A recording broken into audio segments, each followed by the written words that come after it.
सहनावतु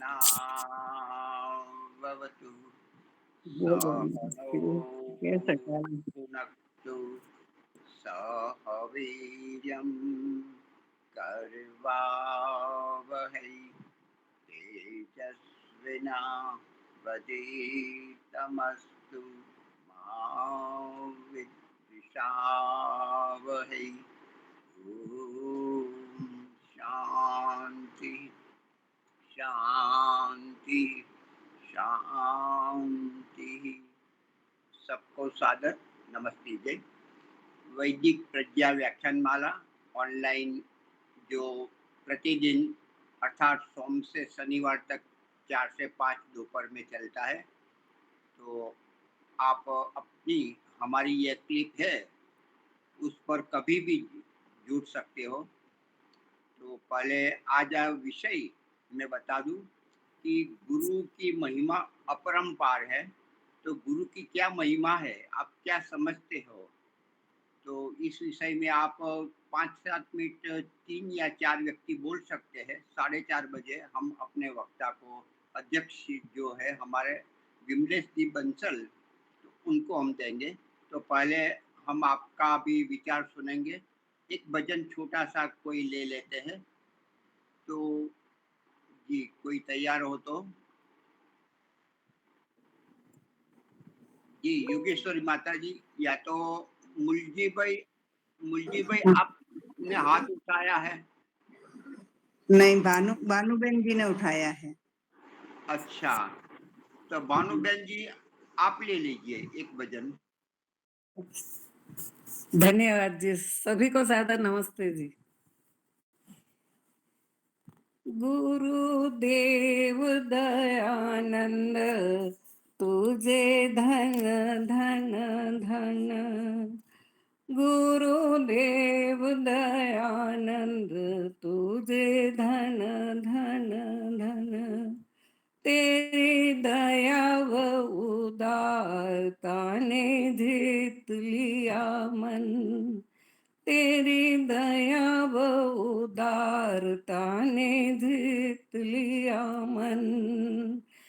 कैसा जादू किया तूने, भ्रम मेट दिया तूने, भ्रम मेट दिया।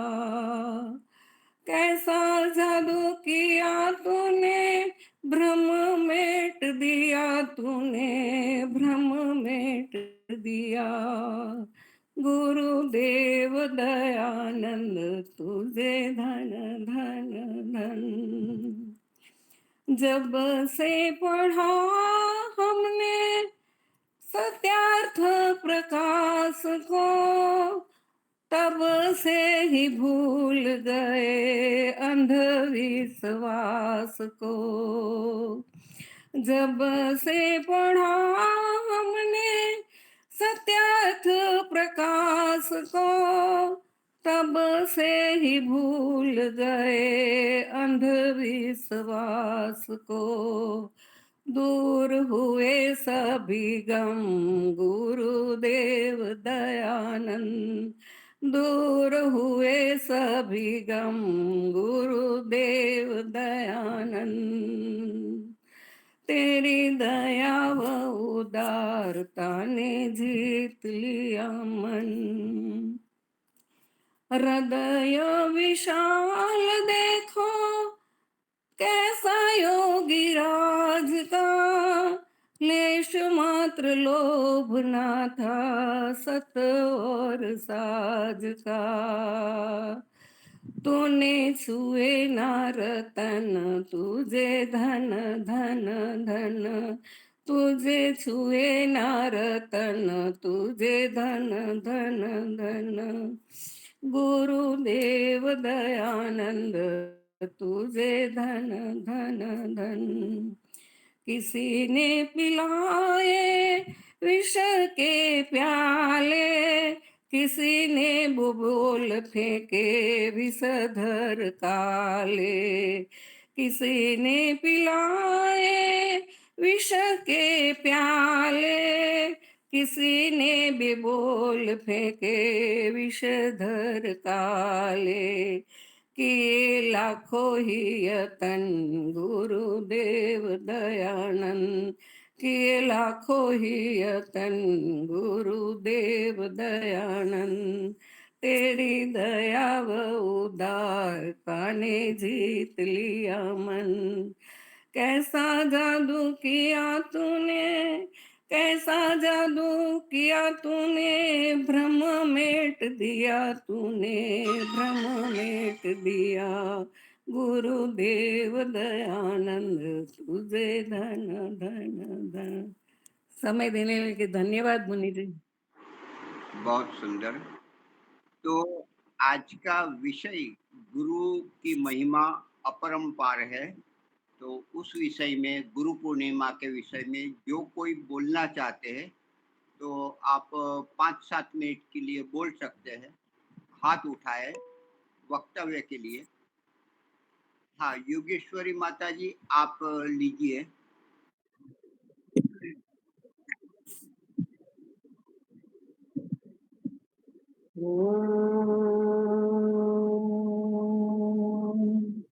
असतो मा सद्गमय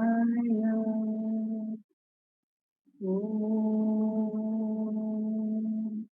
तमसो मा ज्योतिर्गमय ॐ मृत्योर्मा मृतं गमय।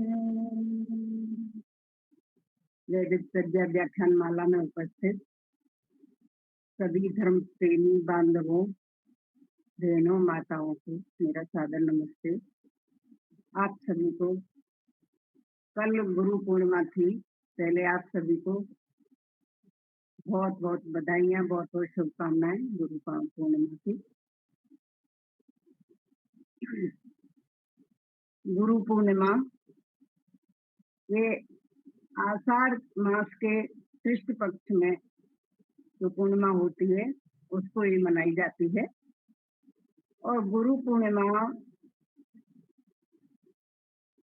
अपने अज्ञान रूपी अंधकार को मिटाकर ज्ञान का प्रकाश फैलाने वाले गुरुओं के प्रति आभार और सम्मान प्रकट करने की एक पवित्र पर्व है। आषाढ़ पूर्णिमा शुक्ल पक्ष को मनाई जाती है। और इस दिन वेद व्यास जी का भी जन्म हुआ था, इसलिए इसे व्यास पूर्णिमा भी कहते हैं। और गुरु शब्द का जब हम शाब्दिक अर्थ देखते हैं तो गु का अर्थ है अंधकार और रू का अर्थ है मिटाने वाला, अर्थात अंधकार को मिटाने वाला। गुरु हमारे अज्ञान रूपी अंधकार को मिटाते हैं, इसीलिए हम उन्हें गुरु कहते हैं। गुरु परंपरा प्राचीन काल से चली आ रही है, गुरु शिष्य परंपरा। लेकिन बीच के काल में आकर इसके कुछ व्यवहार बदल गए, अलग तरह से लोग मनाने लगे उनको, उनपे मैं नहीं जाना चाहूंगी। लेकिन हमारे यहाँ जो वैदिक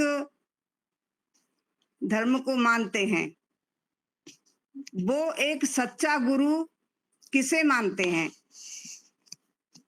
तो वो सच्चे गुरु के जो लक्षण हैं उनको मैं आपको बताती हूँ एक एक करके।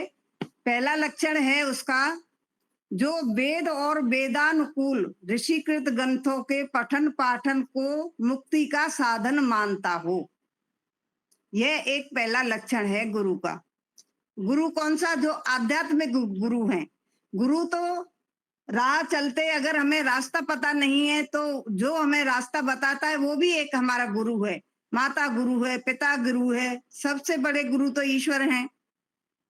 माता कौन है? उसको भी ईश्वर ने ही हमें पहले बताया, सबसे पहला ज्ञान तो ईश्वर ने ही दिया है, तो वो हमारे सबसे पहले गुरु हैं। उसके बाद में माता, माता के बाद में पिता, और उसके बाद में जब बच्चा घर से बाहर जाता है, गुरुकुल में जाता है, तो जो शिक्षक होते हैं, आचार्य गण होते हैं, वो उनके गुरु होते हैं। लेकिन जो आध्यात्मिक गुरु की, जो सच्चे गुरु की जो पहचान है वह मैं आपके समक्ष रखती हूँ। दूसरा गुण है सत्यमानी, सत्यवादी और सत्यकारी हो। वह सत्य बोलता हो और सत्य बात को ही मानता हो और सत्य ही कार्य करता हो। ऐसा नहीं बोल कुछ रहे हैं कर कुछ रहे हैं, ऐसे ना हो।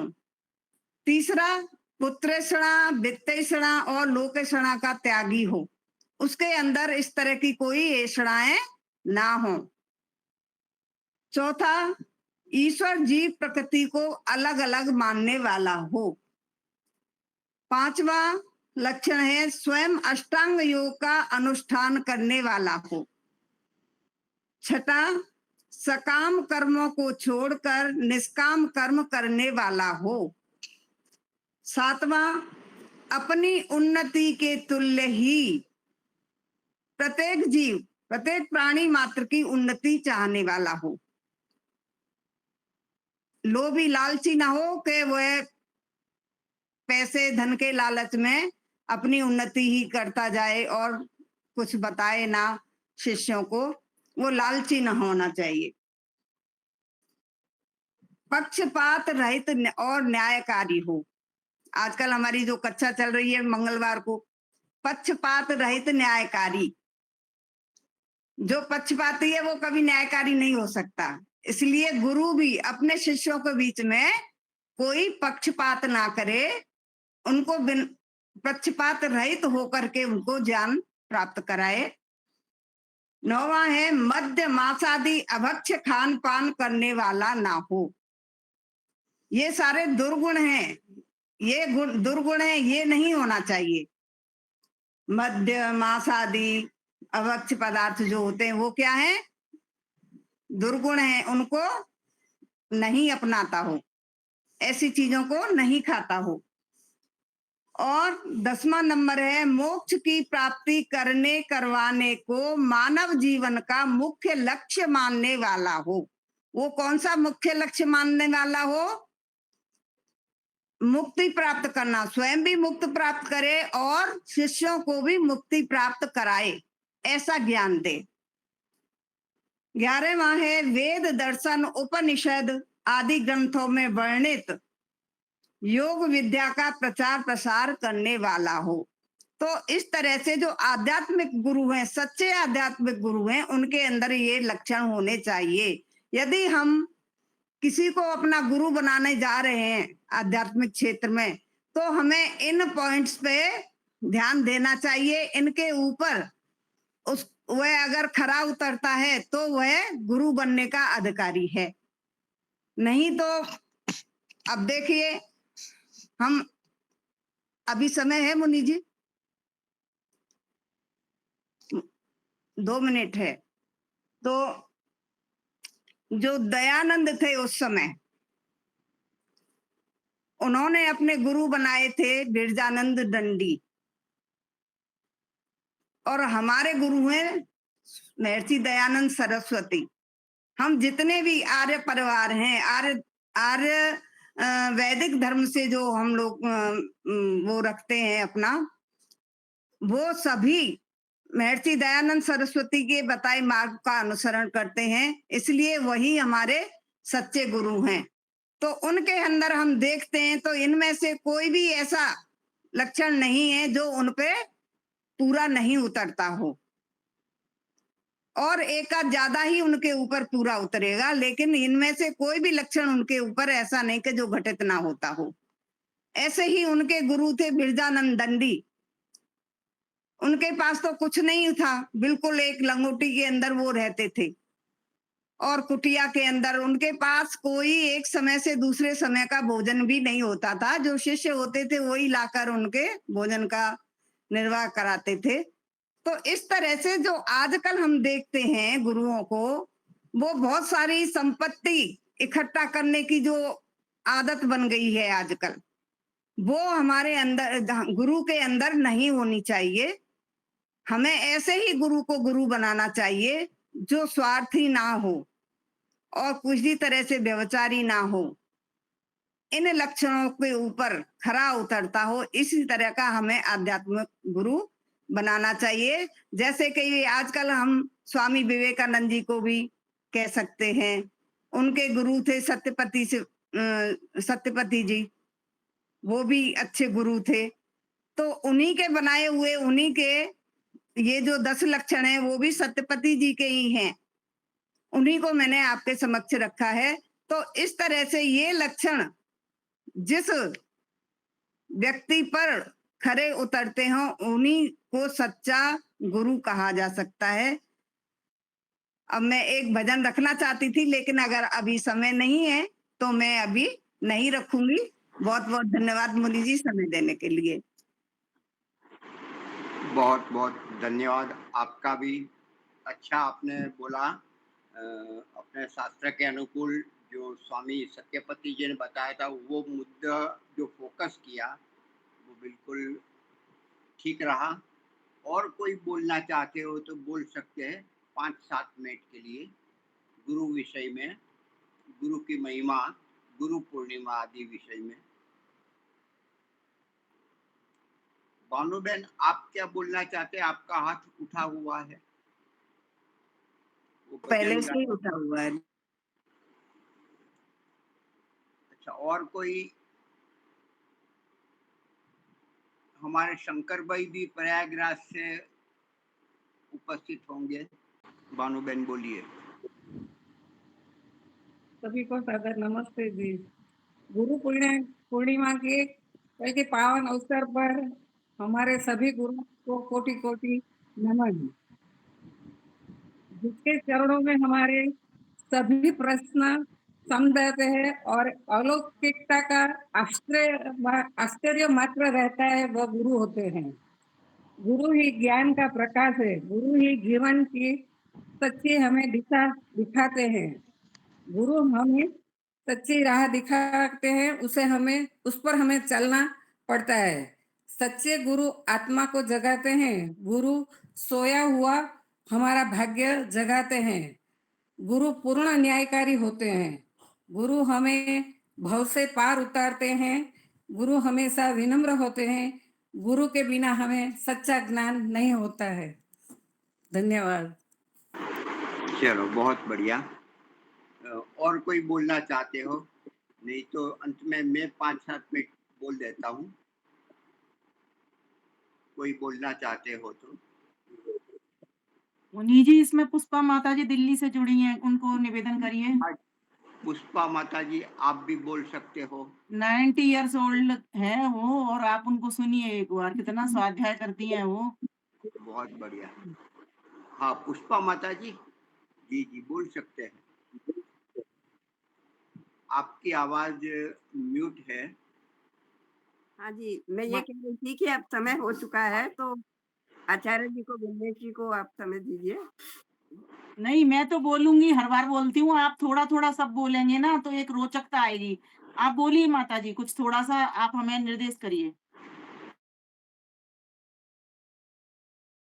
सभी को सादर नमस्ते।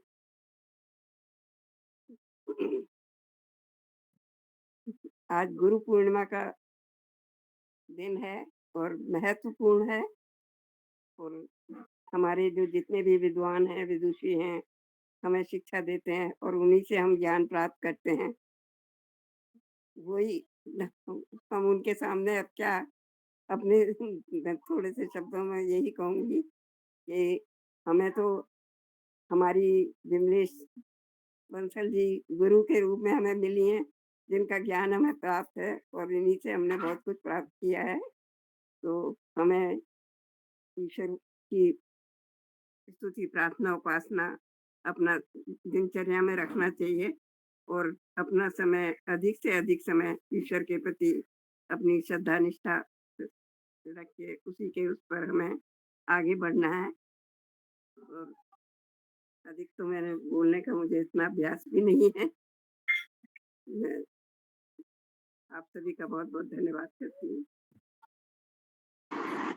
चलो बहुत ही बढ़िया। थोड़ा और कोई बोल सकता है? नहीं तो मैं ले लेता हूँ। 5-7 मिनट ले लेता हूँ। शायद 5 मिनट और भी लग जाए, हो सकता है। तो मैं दीपालिका जी से बुलवा लीजिए, आज दीपालिका का बोलिए, नंबर नहीं बोलिए, आता। बोलिए दीपल की, हम सब तो बोलते ही रहते हैं। आप आज तो आपका दिन है वास्तव में। आप बोलिए, श्रोता गुरु बन जाए, नहीं, शिष्य। मैं तो आज श्रोता बनी हूँ, श्रोता। हाँ, नमस्ते। हुँ, हुँ।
बहुत सुंदर बढ़िया। है। आप तो बहुत अच्छा बोलते हो भाई। आपको आधा घंटा देना चाहिए था। सच्ची में। बहुत बढ़िया। अच्छा, अभी और कोई बोलना हरीश चाहते? भाई आ गए, अब हरीश भाई दिख रहे हैं, ये बोलेंगे। बोलिए, बोलिए हरेश भाई। ओम स्वस्ति बंधा मनुचरेम सूर्या चंद्रमसा विव पुनर्दत्ता घुमता जानता संगमे मही। आज गुरु पूर्णिमा के अवसर पर 2 शब्द में बोलना चाहता हूँ और एक भजन भी सुनाना चाहता हूँ महर्षि ऋषि दयानंद का। तो जैसे दीपालिका बहन जी ने बोला, ये सपुरुषम अपि गुरु कालीन अनवसदा। बाद में ऋषि मुनि गुरु माता पिता सबसे हमको ज्ञान मिलता है, सहयोग मिलता है, पत्नी से भी मिलता है, भाई से भी मिलता है। जिससे सहयोग मिलता है हमको जीवन के अंदर आगे बढ़ने के लिए। जैसे मुनि जी आज आश्रम में सबको सहायता करते हैं, जो चाहिए, जिसको चाहिए, क्या चाहिए क्या नहीं चाहिए, सबकी वो रखता है, ख्याल रखता है। मुझे अभी लाकोरड़ा में गया, 2 दिन रहने का मौका मिला, लेकिन अच्छा लगा। रोजड़ में 10 दिन रहा, जन्मदिन मनाया, मुझे वहां भी अच्छा लगा। लेकिन मेरी थोड़ी तबीयत की वजह से मैं आना पड़ा। तो मेरी जो आज जो मेन स्थिति ये है, मैं आगे तो बढ़ गया हूँ, लेकिन अभी जो व्यक्त करना चाहता हूँ व्यक्त नहीं हो पाता है इतना। तो मैं भावना मेरी तो ऐसी है कि जब से मैं स्वामी सत्यपति जी के संपर्क में आया, आचार्य ज्ञानेश्वर जी के संपर्क में आया, तब से मेरी उन्नति तो हुई है, उसमें कोई शंका नहीं है। और जैसे आप जैसे आचार्य जो रोजर के अंदर तो मुझे सब लोग पहचानते हैं। जब जाता हूँ तब उससे सबसे कुछ ना कुछ मिलता ही रहता है। वो तो बोलते यहाँ रहो, लेकिन मैं थोड़ी तबीयत के हिसाब से मैं नहीं रह पाता हूँ। इसलिए मेरी थोड़ी प्रगति जो जितनी होनी चाहिए उतनी नहीं हो पा रही है। लेकिन फिर भी मैं खुश हूँ, दुखी नहीं हूँ, और आगे भी बढ़ना चाहता हूँ लगातार निरंतर जितना हो सके। और आप जैसे आचार्य विमलेश जी अलग अलग मुनि जी विद्वानों को बुलाते हैं, तो इसके लिए हमारे लिए तो बुलाते हैं। और इसकी जो सेवा है मुनि जी की, 4 साल हुआ स्वामी प्रज्ञानंद सरस्वती जी को। उसके बाद उसने लगातार ये श्रृंखला चालू रखी है और दीपालिका बेन जी का पूरा सहयोग इसके अंदर, मैं उसको नमन करता हूँ। आज जो महर्षि दयानंद ने कहा था ना कि स्त्री जब तक शिक्षित होगी तो कोई ज्यादा मुश्किल या अड़चन नहीं आएगी, ऐसा काम आज दिखने को मिलता है। मेरी पत्नी का स्वभाव भी बहुत अच्छा है, उसका मेरा जीवन के अंदर बहुत सहयोग है। मेरा तो मैं ज्यादा से ज्यादा पूरा विश्वास ईश्वर के साथ है, इसलिए मेरा जो भी काम है वो सरलता से हो जाता है। और मुझे ज्ञान विज्ञान तो मुझे सूत्र श्लोक सभी थोड़ा थोड़ा याद है, स्वाध्याय भी थोड़ा थोड़ा है, सत्संग भी सुनता रहता हूँ। और यहाँ वैदिक महासभा का संगठन है राजकोट के अंदर, वो भी करता रहता हूँ। तो मुझे बहुत खुशी हुई कि आज गुरु पूर्णिमा के अवसर पर मैं थोड़ा सा बोलने का थोड़ा हिम्मत कर पाया हूँ। तो एक ऋषि दयानंद का मुझे एक बहुत प्यारा भजन लगता है, मैं आपको सुनाता हूँ। देखा न कोई दूजा ऋषिवर महान जैसा, देखा न कोई दूजा ऋषिवर महान जैसा, एक और सारी दुनिया एक और वो अकेला, एक और सारी दुनिया एक और वो अकेला, कुछ साथ में नहीं था चेला न कोई चेली, दुनिया की हर सितम पर मर्दानगी से झेला, दुनिया की हर सितम को मर्दानगी से झेला, हरदम रहा अनाओ हरदम रहा अनाओ, सोते चट्टान जैसा सोते चट्टान जैसा, देखा न कोई दूजा ऋषिवर महान जैसा, देखा किसी को दुख तो ऋषिवर की आंखें रोई, देखा किसी का दुख तो ऋषिवर की आंख रोई, जग के लिए ऋषि ने रातों की नींद सोई, जग के लिए ऋषि ने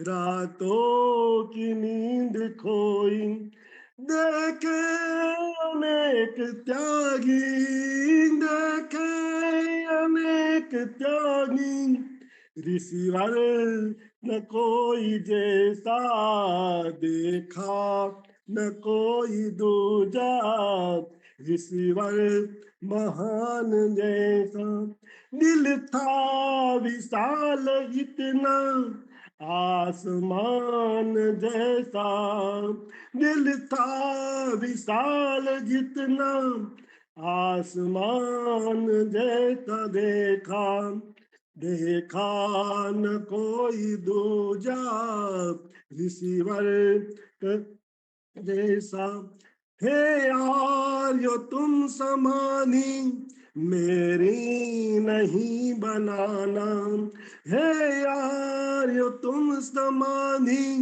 मेरी नहीं बनाना, मेरे तन की राख लेकर खेतों में जा गिराना, मेरे तन की राख लेकर खेतों में जा गिराना, वेदों के पथ पे चलना वेदों के पथ पे चलना, संसार को चलाना, बन जाए साम जीवन, बन जाए साम जीवन, ऋषिवर महान जैसा, गुरुवर महान जैसा, देखा न कोई दूजा, ऋषिवर महान जैसा। धन्यवाद। बहुत बहुत ही बढ़िया। भजन तो बहुत ही सुंदर ही था और आपने अनुभव भी अपने बताए। और एक लेना चाहते हो कोई 15 मिनट ज़्यादा सुन लेंगे हम, 5:15 5:30 तक 5:15 तक तो चल सकते हैं। और कोई बोलना चाहते हो बोल सकते हो। मुनि जी आप भी बोल लो। चलो मैं थोड़ा मैं बोल देता हूँ, प्रयास करूंगा कि संक्षिप्त में पूरा करूं।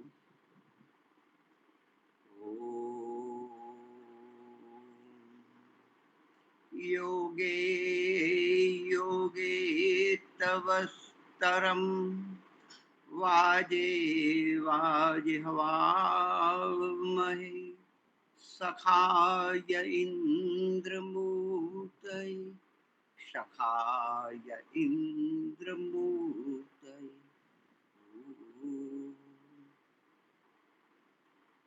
गुरु,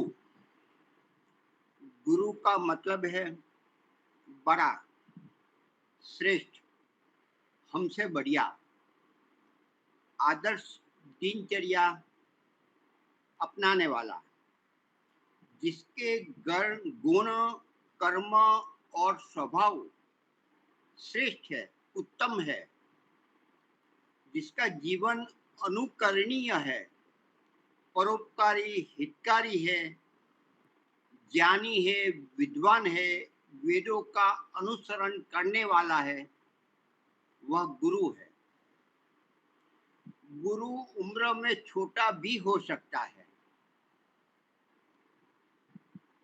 जो वेद के अनुकूल मान्यता वाला, मन वचन कर्म में एक रूपता हो, निस्वार्थ परोपकारी, वंदनीय, जिसका शालीन व्यवहार हो, 3 ऐष्णाओं से मुक्त हो, निष्पक्ष पक्षपात रहित न्यायकारी हो, लोभी लालची न हो, क्रोधी न हो, सक्रिय पुरुषार्थी, ईश्वर भक्त आस्तिक हो, आनंद उत्साह ऊर्जा से भरपूर हो, वह गुरु है।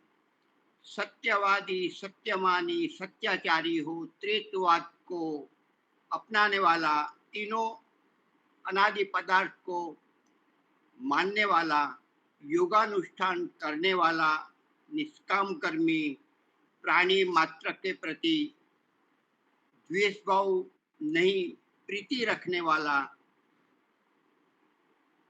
ऐसा गुरु है। और गुरु कौन है?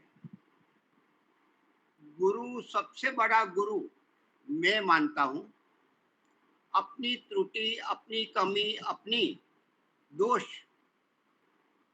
उनको हम जाने।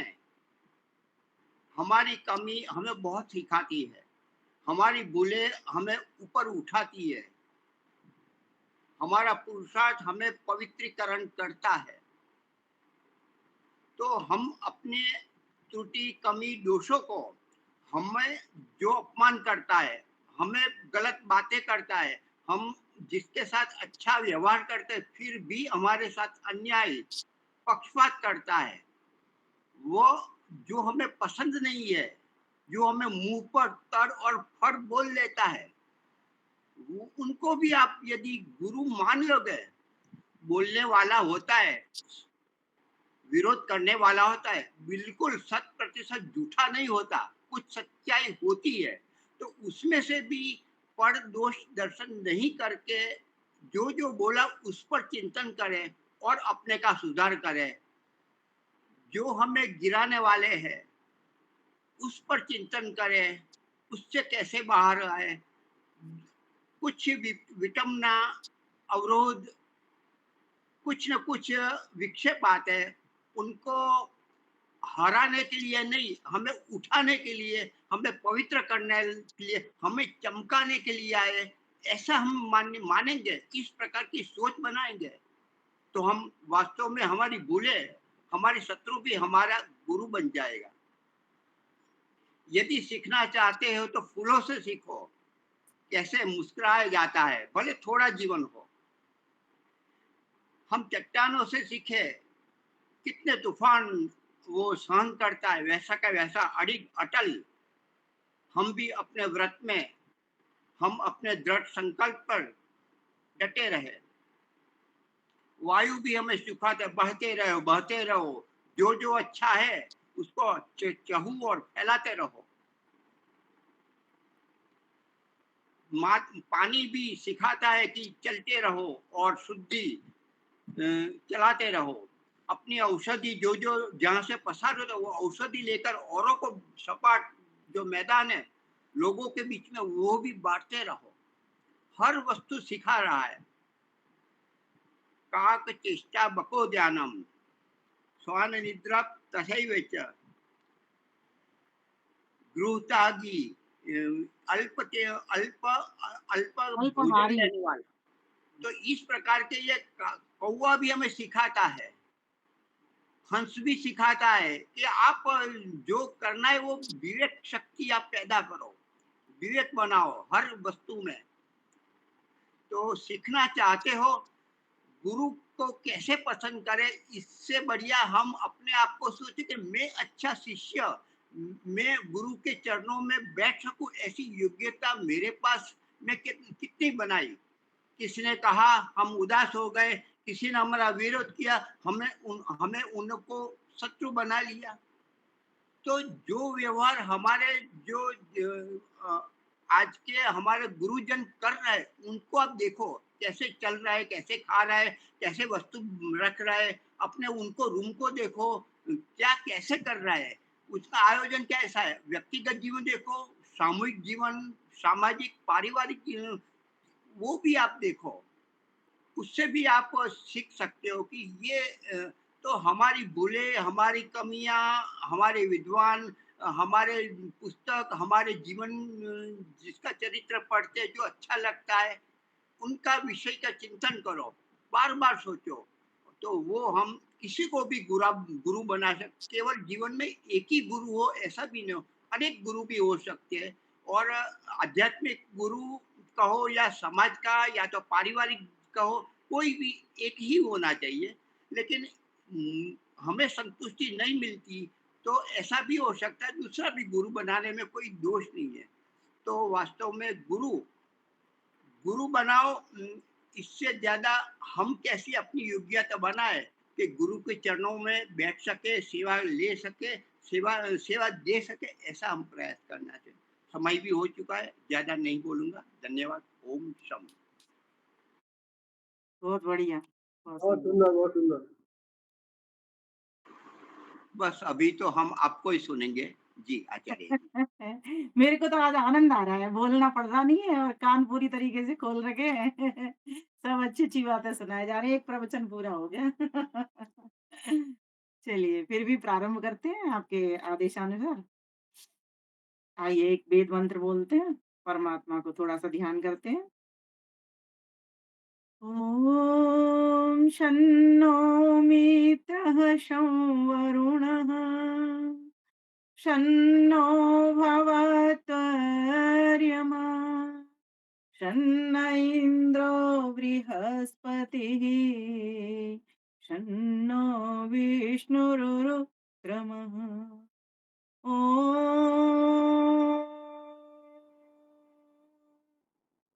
नमो ब्रह्मणे नमस्ते वायो त्वमेव प्रत्यक्षं ब्रह्मासि त्वामेव प्रत्यक्षं ब्रह्म वदिष्यामि ऋतं वदिष्यामि सत्यं वदिष्यामि तन्मा भवतु तदवतारमवतु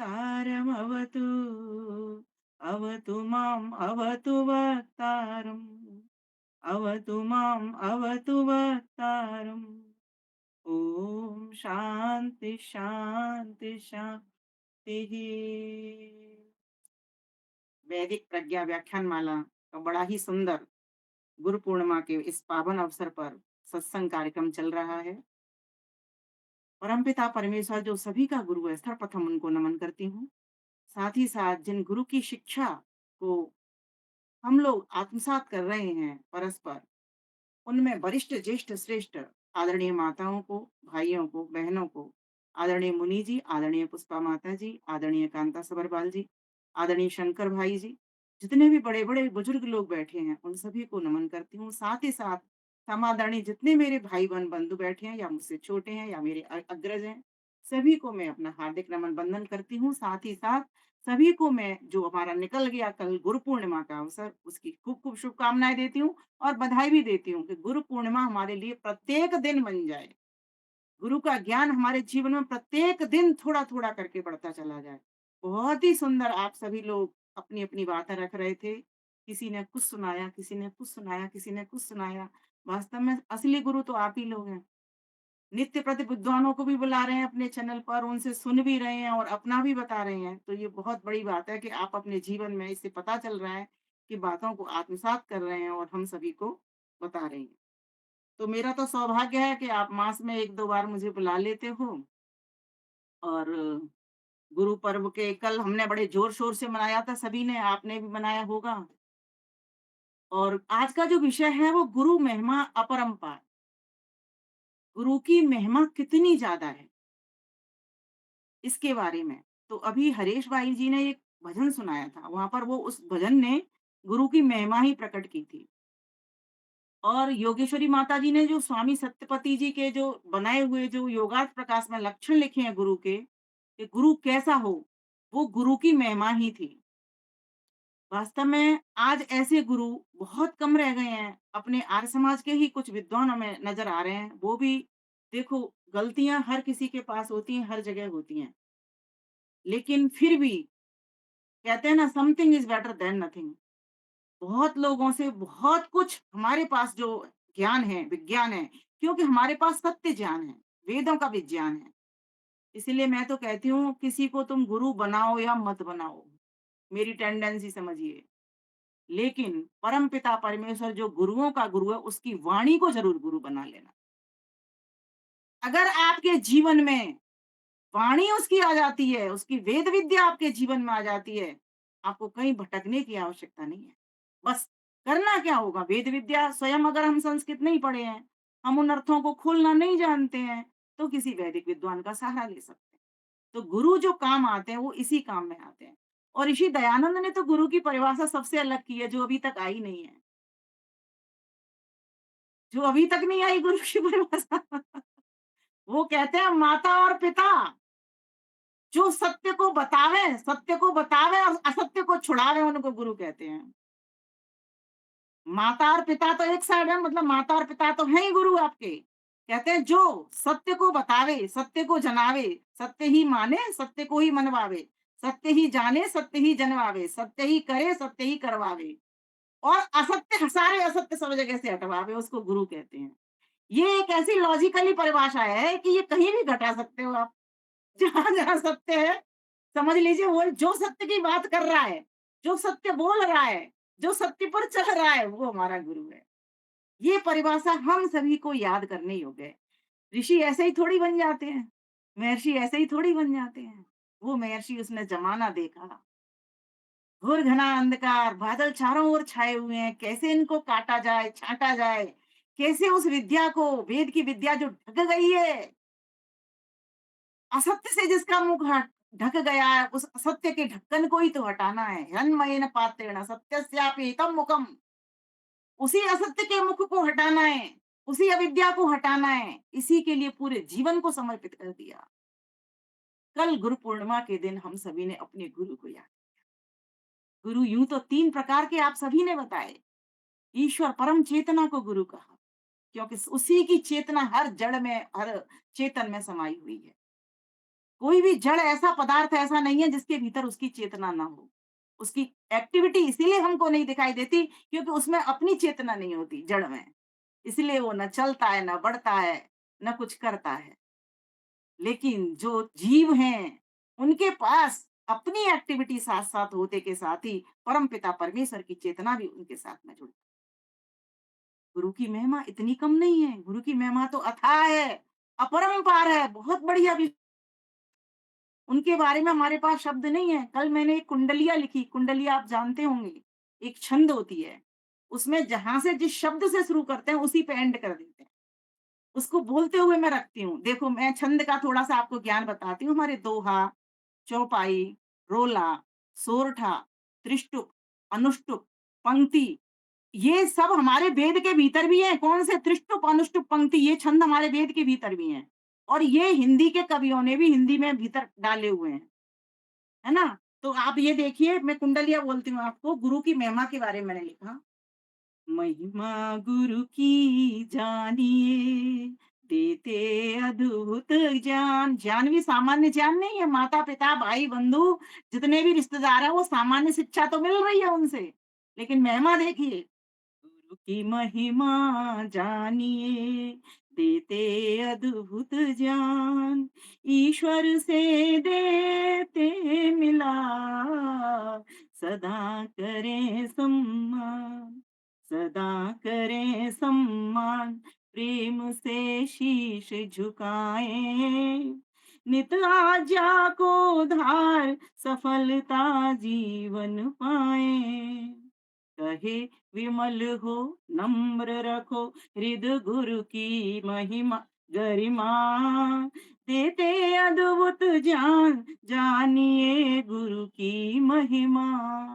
महिमा से प्रारंभ किया, महिमा गुरु की जानिए, देते अद्भुत ज्ञान। अंतिम पंक्ति जो छठी पंक्ति थी उसमें भी देते अद्भुत ज्ञान, जानिए गुरु की महिमा। इस पद के ऊपर छोड़ा जाता है। इसको कहते हैं कुंडली। जैसे सांप कुंडली बनाता है ना, अपना उसका मुख होता है और पूंछ भी वहीं लपेट लेता है। पूरा चक्कर मारते-मारते पूरा ऐसे बंद हो जाता है, जैसे डलिया की तरह। जैसे यहाँ से प्रारंभ किया, यहीं पे एंड हो जाता है। इनको कुंडलिया छंद कहते हैं। मैं थोड़ी-सी छंद की ना वो भी दे दूँ आपको, इसीलिए मैंने बीच में बोला। तो गुरु की महिमा तो बहुत अधिक है, वो सामान्य नहीं होती। क्योंकि देखिए हम झूठ भी बोलते हैं, सच भी बोलते हैं, दोनों काम करते हैं ना। और जितनी बातें उसके भीतर लिख रही हैं, आज कौन गुरु आपको दिखाई दे रहा है जो पूरा-पूरा सच बोलता हो? आज कौन गुरु आपको दिखाई दे रहा है जो जिसमें तीनों इष्टाएँ नहीं होती हों? बताइए? आज कौन गुरु आपको दिखाई दे रहा है जो सांगोपांग वेदों का अध्ययन कर रहा हो? ऋषिवर देव दयानंद सरस्वती लिखते हैं सांगोपांग अध्ययन, स माने सहित, अंग और उपांग, वेद वेदांग और फिर उनके उपांग, हमारे दर्शन शास्त्र, जितने भी उपनिषद हैं, बहुत कम लोग हैं जिस और सिर्फ जो पढ़ा रहे हैं हमको। अभी वे ही लोग पढ़ रहे हैं, अभी वो पढ़ ही रहे हैं, क्योंकि इतने बुजुर्ग तो हुए नहीं हैं। अभी भी उनको पूरा नहीं पढ़ पाए हैं, पढ़ाते-पढ़ाते पढ़ रहे हैं ना, जितना आता जा रहा है उतना-उतना पढ़ाते चले जा रहे हैं। तो अभी तो ये ज्ञान हमको बहुत वर्धन करना है, तो जो गुरु होता है ना, वो सांगोपांग वेद विद्या का अध्ययन करता है और उस वेद विद्या के आचरणों को अपने जीवन में और फिर उसके जीवन से लोगों को पथ प्रदर्शन करता है, लोगों का पथ प्रदर्शक बन जाता है। हमारे घर पे स्वामी विवेकानंद जी भोला झाल मेरठ वाले आए थे। एकदम मौन थे और मैं उनकी चर्चा हमेशा करती हूँ और करूँ भी क्यों ना? जो प्रेरणा इतनी बड़ी दे जाता हो उसकी क्यों नहीं की जाए बात? ऐसे लग रहे थे जैसे कोई मूर्ति चली आ रही हो, बिल्कुल मौन में पूरी तरीके से चुपचाप बैठे रहे जब तक कोई किसी ने कोई प्रश्न नहीं कहा, उनसे कुछ उनके खाने-पीने का भी नहीं पूछा, तब तक भी वो कुछ नहीं बोले। हम बोलते थे, वो थोड़ा-सा उसका उत्तर देते थे। और पूरी रात भर जागते रहे, क्या करते रहे वो? बैठे-बैठे भगवान के भजन में बैठे रहे। मुझे लगता है उनकी समाधि भी लग जाती होगी। मुझे कुछ ऐसा अनुभव हुआ अपने अंदर से।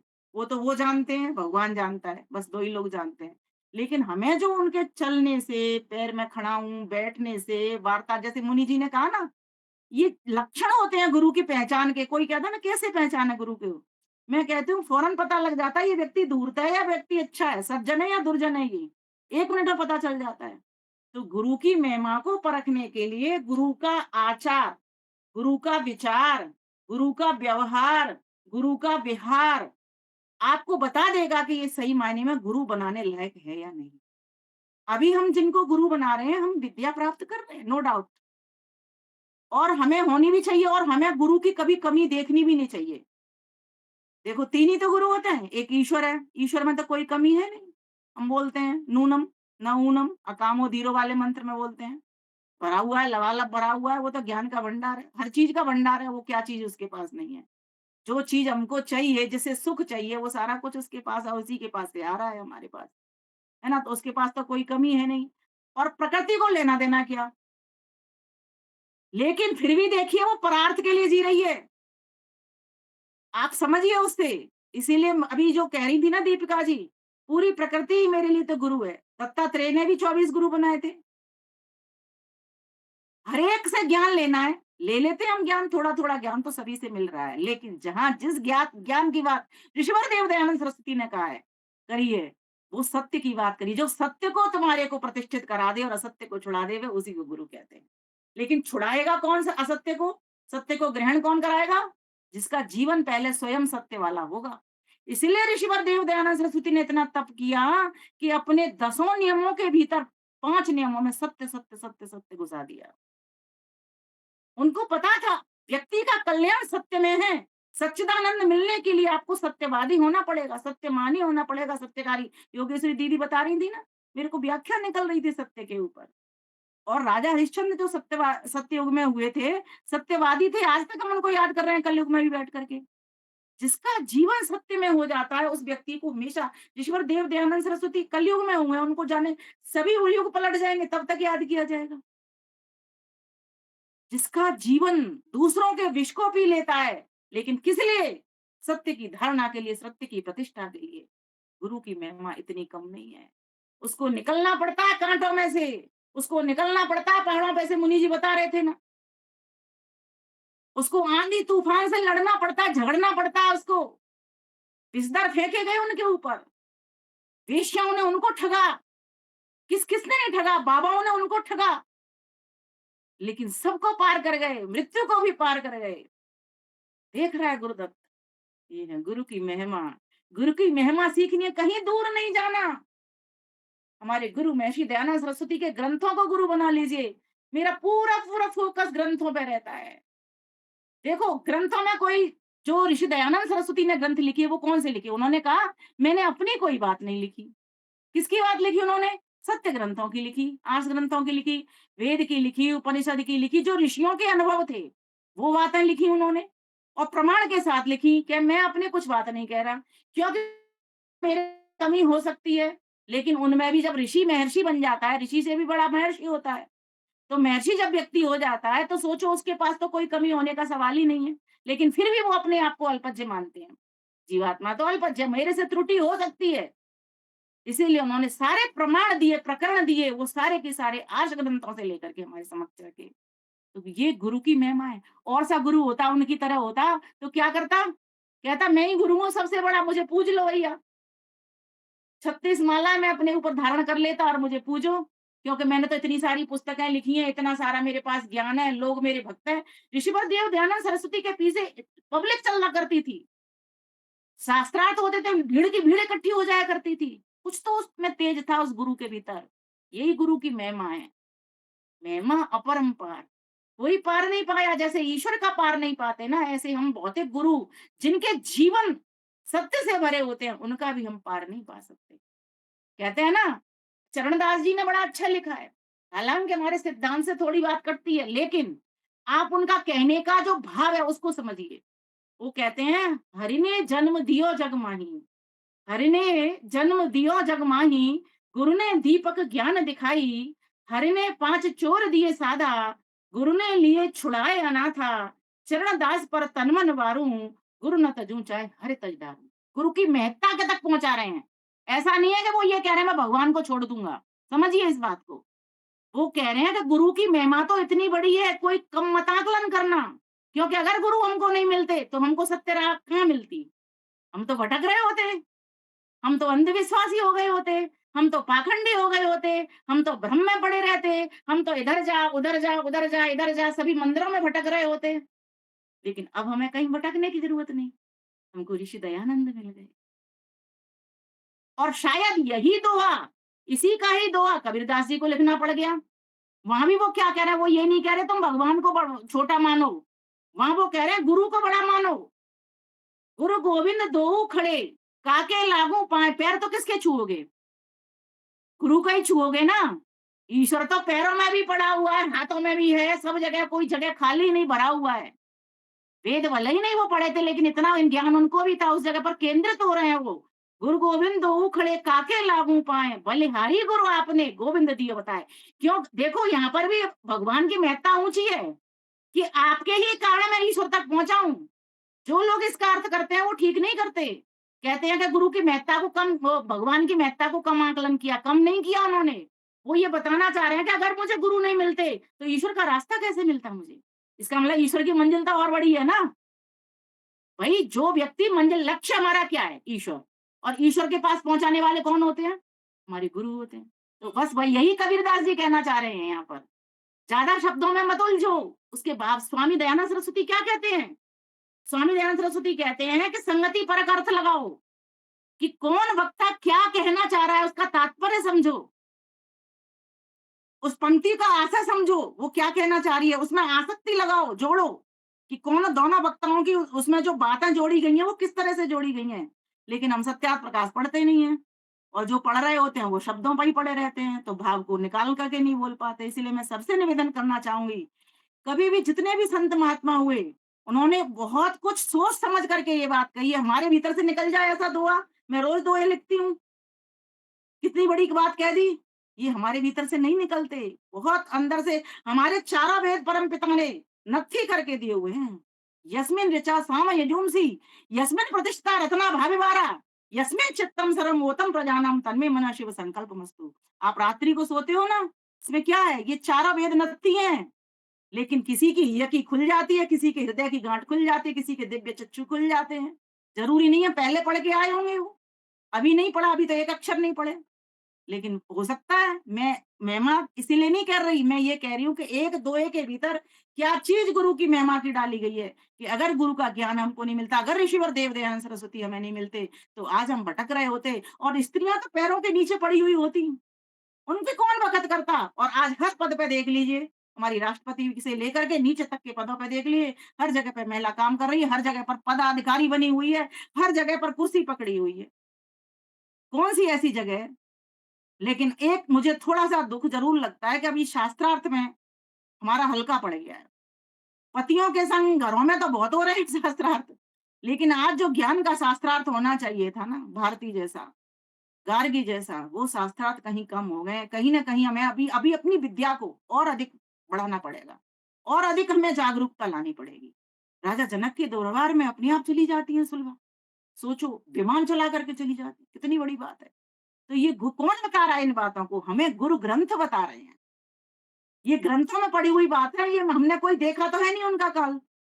तो हमारा इतिहास भी गुरु है। एक बात, मेरी पंक्ति भी नोट कर लीजिए, अभी कहते-कहते आ गई बात।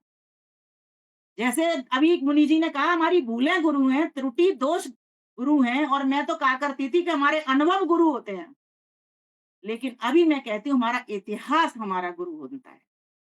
हम इतिहास से भी बहुत प्रेरणा ले सकते हैं, लेकिन ऐतिहासिक जो बातें हैं वे भी सच्ची बातें हों। लास्ट में लाके वहीं की वहीं आ जाती हूँ मैं, सच्ची बातें हों। जो परमपिता परमेश्वर ने वेद के भीतर दिए, वेदों से बिल्कुल भी दूर हटती हुई बातें ना हो। जिस जिस ग्रंथ में जहां जहां पर सत्य सत्य बातें गई हुई हैं, वे ही बातें लेकर ईश्वर देव दयानंद सरस्वती अपनी पुस्तकों में लेकर के आए हैं। इसलिए गुरु के रूप में अगर आप जानना चाहते हो, भौतिक गुरु के रूप में जो अभी नहीं है, तो उनके यशस्वी शरीर को प्राप्त कर लो, उनके यशस्वी शरीर को देख लो, उसको पढ़ लो, उसको सुन लो, उसको चख लो, उसका स्वाद ले लो, और अपने जीवन को भर लो। ये है गुरु की महिमा। जब तक ऐसे गुरु का सानिध्य उनकी पुस्तकों के द्वारा हम नहीं ले पाएंगे, तब तक उनकी महत्ता क्या, हम तो कुछ भी नहीं जान, उनका पता आता ही नहीं जान पाएंगे। फिर उसी तरह से हमारी जिंदगी हो जाएगी। इसीलिए कहा गया कि गुरु कौन होते हैं, तो कहा गुरु के लिए बड़ा सुंदर कहा है, अज्ञानम तिमिरंधश्च ज्ञानांजशलाकया चक्षुः उन्मीलितं येन तस्मै श्री गुरुवे नमः, तस्मै श्री गुरुवे नमः। उन गुरु को नमस्कार करता हूँ। किन गुरु को? चक्षुम उन्मीलितम येन, जिन्होंने चक्षु खोल दिए। कैसे खोल दिए? ज्ञान अंज सलाकया, ज्ञान रूपी, जैसे अंजन की सलाई होती है ना, उसे आंखों में काजल लगा जाता है, तो ज्ञान रूपी सलाई के द्वारा जिन्होंने अंधकार रूपी, अज्ञान रूपी अंधकार का नाश कर दिया, जिन्होंने हमारी आंखें खोली, ऐसे गुरु को मैं नमन करती हूँ। और ऐसे गुरु कौन है अभी वर्तमान में हमारे? ऋषि दयानंद के ग्रंथ सत्यात प्रकाश पढ़िए, सत्यात प्रकाश पढ़े जो विज्ञान से भरेगा, अज्ञान से हटेगा, संसार से तरेगा, संसार से तरेगा। बस मेरा फोकस था कि सत्य पर चले। 5:02 हो रही हैं, मुझे समय का पता नहीं, क्योंकि समय आपने कितना दिया है, मैं तो क्योंकि आपका शायद 5 मिनट ले लीजिए 5 कोई मिनट बात। बस और ले लेती हूँ, चलिए कोई बात नहीं। तो कहा गया कि ऐसे गुरु को नमस्कार करते हैं जो सही मायने में हमें सत्य की राह प्रशस्त करते हैं। इसके लिए किसी कवि ने बड़ा सुंदर श्लोक में कहा, आइए बोलते हैं। प्रेरकः सूचकश्चैव वाचको दर्शकस्तथा शिक्षको बोधकश्चैव षडेते गुरुवः स्मृताः, षडेते गुरुवः स्मृताः। 6 बातें हैं जानने के लिए। कौन कौन सी बात? बोले प्रेरणा देने वाले गुरु होते हैं। और हमें सभी को प्रेरणा कौन दे रहे हैं? महेंद्र मुनि जी दे रहे हैं ना। आओ चैनल पे, बोलो कुछ, सुनाओ कुछ। जब हम बोलते हैं ना, तो तैयारी करनी पड़ती है, सोचना पड़ता है, चिंतन करना पड़ता है। जो प्रेरणा देते हैं वे भी हमारे गुरु हो जाते हैं। सूचकश्चैव, और जिन्होंने ये मैसेज फॉरवर्ड किया कि वैदिक प्रज्ञा व्याख्यान माला का कार्यक्रम चल रहा है, वे भी हमारे गुरु होते हैं, है ना? जो प्रेरणा कर रहे हैं और सूचना दे रहे हैं। और तीसरे वाचको, जो सत्य बात ही कहते हैं, झूठ नहीं कहते हैं। अगर आपको मन में लग रहा है ना कि मैं बच जाऊँगा, तो मौन हो जाओ थोड़ी देर के लिए, तो झूठ से बच जाओगे। शांत हो जाओ। ऐसा होता है ना कई बार, कोई किसी ने कुछ पूछा, थोड़ी देर विचार करो, सोचो कि झूठ बोलने में मेरा फ़ायदा है या किसी का फ़ायदा है, तो झूठ बोला जाए। अगर किसी का ज़्यादा फ़ायदा हो रहा हो, मेरा थोड़ा नुकसान हो रहा हो, है ना? तब तो झूठ बोल लो। मेरा थोड़ा नुकसान हो, क्योंकि झूठ का परिणाम तो फल तो मिलेगा। झूठ बोलने का फल मिलेगा तो मैं भोग लूँगा, इस बात के लिए तैयार हो जाओ तब तो ठीक है, अन्यथा झूठ मत बोलो। कि मैं भोग लूँगा, पर मेरे मेरे द्वारा अगर मेरे झूठ बोलने से अगर 100 लोग बच रहे हैं, 1000 लोग बच रहे हैं, इसको क्या कहते हैं? छल कहते हैं। लेकिन ये भी एक नीति होती है, ध्यान से समझना। जो क्षत्रिय होते हैं ना, उनको ये अधिकार होता है, ब्राह्मण को नहीं होता ये वाला अधिकार। हर कोई काम करना लग लग जाए, ऐसा ऐसा अधिकार ब्राह्मण को नहीं होता। तीसरी बात कही इसमें, दर्शकः तथा, और जो क्या करते हैं, हमें राह प्रशस्त करते हैं, हमारे लिए वेद की राह सुझाने वाले होते हैं। जितने भी विद्वान गण हैं, अपनी पूरी रोजड़ की संस्था, है ना? और भी जितने व्याकरणों के विद्वान जहाँ-जहाँ भी पसरे हुए हैं, दर्शनों के विद्वान जहाँ-जहाँ से हैं, वे सारे के सारे, और जो अपनी व्यावहारिक वाणी से भी, अपने आचरण से भी जो शिक्षा दे रहे हैं, वे सारे के सारे हमारी राह प्रशस्त करते हैं। माता-पिता कोई भी हो सकता है इसमें। फिर और 5वीं बात कही, शिक्षकों, शिक्षक जो हमें शिक्षा देते हैं। हमें शिक्षा सिर्फ़ एक अध्यात्म की थोड़ी मिलती है। हमें तो भौतिक शिक्षाएँ भी तो लेनी होती हैं संसार में रहने के लिए। तो जिन गुरुजनों ने हमको पढ़ाया, वे भी तो हमारे गुरु ही थे। स्कूलों में गए, हम विद्यालय में पढ़े या कहीं गुरुकुलों में पढ़े, तो वे भी सब गुरु थे। तो कहा वे भी हमारे गुरु होते हैं। और कौन? बोले बोधकश्चैव। ये गुरु नहीं कहे जा रहे हैं, अगर गुरु के समान होते हैं। गुरु वही सडेते स्मृता। ये समान होते हैं, इनको भी गुरु नहीं कहा जा रहा, क्योंकि इनमें भी ज़रूरी नहीं है सत्य बोलते हों सारे के सारे। मान लीजिए मैंने कोई मैसेज फॉरवर्ड किया कि वैदिक प्रज्ञा व्याख्यान माला का कोई कार्यक्रम हो रहा है, ज़रूरी थोड़ी है मैं जीवन में मेरे में सत्य भरा हुआ है, मैंने फॉरवर्ड ही तो किया वो मैसेज, ध्यान से समझना। इसलिए कहा गया कि ये भी गुरु के समान तो है, पूरे-पूरे गुरु नहीं है ये। गुरु की परिभाषा जब आप करोगे, तब गुरु में अंधकार से प्रकाश में जाने के लिए, जो अभी योगेश्वरी माताजी ने कहा ना, असत्य से सत्य की ओर ले चलिए, असतो मां सद्गमय, तमसो मां ज्योतिर्गमय, मृत्योर्मा अमृतम गमय, वे ही गुरु होते हैं। तो कहा गया कि सूचना देने वाले, सच बताने वाले, और कौन-कौन हो गए? शिक्षको बोधकश्चैव। और हमें बोध कराने वाले। देखो ये गुरु थोड़े कम होते हैं, अंतर्बोध, अंतर प्रज्ञा को, वैदिक प्रज्ञा को जगाने वाले, ये गुरु बहुत कम होते हैं।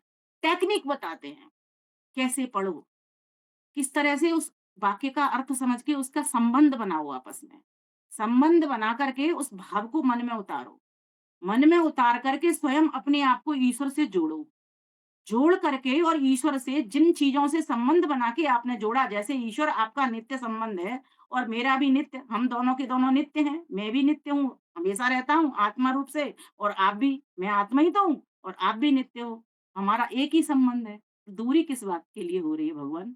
मैं आपसे जुड़ा रहा हूं। ऐसे ऐसे संबंधों को जोड़ते हुए परमेश्वर से पाओ। तो ऐसे ऐसे अंतर्बोध कराने वाले होते हैं। मैं ऐसा मानती हूँ, अंतर का जागरण करना, बाह्य जागरण तो दुनिया कर रही है, हो रही है, सबको सब चीज की नॉलेज है, लेकिन अंतर्गत का जागरण बहुत कम लोगों का हो पाता है। हम आए हैं मनुष्य का चोला लेकर के अंतर का जागरण, हमारे भीतर से जागरण हो, जो हमको भीतर का जागरण करा देते हैं वे ही हमारे असली गुरु होते हैं। और ध्यान देना, भीतर का जागरण वे ही कराते हैं जो सत्य मार्ग के पथिक हो।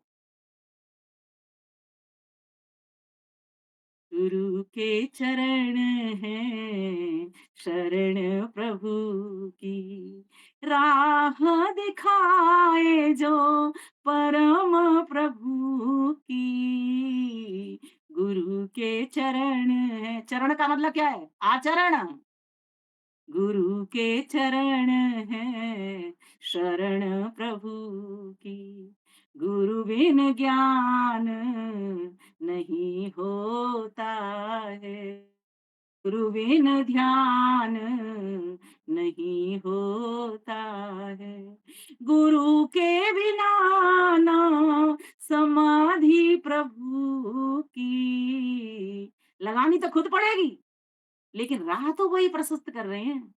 गुरु के चरण है शरण प्रभु की। वो निर्मल धारा जब यमुना को भी अपने में ले लेती है तो यमुना का पानी भी निर्मल हो जाता है, फिर सागर में दोनों को जाकर के मिल जाते हैं। गंगा गुरु जानो यमुना को चेला, गंगा ने यमुना को सागर में मेला, डुबकी लगवाए उस स्वयंभू की, गुरु के चरण है शरण प्रभु की, राह दिखाए जो परम प्रभु की, गुरु के चरण है शरण प्रभु की, शरण प्रभु की, शरण प्रभु की। बोलिए ईश्वर देव दयानंद सरस्वती महाराज को की जय। नमस्ते आचार्य बिमलेश बहन, नमस्ते। अरे भानु बहन जी ने बहुत सुंदर प्रवचन बोला, इस आयु में भी इतनी अच्छी आवाज है इनकी। तो भानु बहन जी की ने आवाज कितनी अच्छी थी, इस आयु में भी कितना उसमें मिला करके बोल रही थी, मतलब बड़े था। मीना दीदी नमस्ते। बहुत ही बढ़िया। आपने नमस्ते बिमलेश बहन आचार्य। अपना अंतर जागरण करवा के ईश्वर की चरण में ले जाए, सत्य को स्थापित कर और असत्य को हटा दे, जो जो सत्य इतिहास है उसका अनुकरण करे। मुनि जी एक बात कहना चाहूंगी, जहां से कल्याण शुरू समझना वही है आपका गुरु। बहुत बढ़िया, बहुत ये मुझे अभी अभी निकला है अंदर से, जहां से कल्याण शुरू समझना वही है आपका। बहुत बढ़िया। तो खूब खूब आपका धन्यवाद। आपने बहुत अच्छी तरह से हमें प्रेरणा दी, गुरु की महिमा का गान करवाया, उनकी प्रतिष्ठा हमारे मस्तिष्क में और दृढ़ प्रतिष्ठित किया। खूब खूब धन्यवाद जी। शंकर जी आप शांति पाठ करवाइए और जय घोष। व्याख्यान माला का समापन कक्षा का शांति पाठ जो भी से आवाज आ रही है जी? शांति पाठ। ओम ध्याओ शांति अंतरिक्ष अंतरिक्षम शांति पृथ्वी शांतिरापः शांतिरोषधयः शांतिर्वनस्पतयः शांति विश्वे देवा शांतिर्ब्रह्म शांतिः सर्वं शांतिः शांतिरेव शांतिः सामा शांतिरेधि। ओ शांति ही शांति ही शांति ही। जय घोष। जो बोले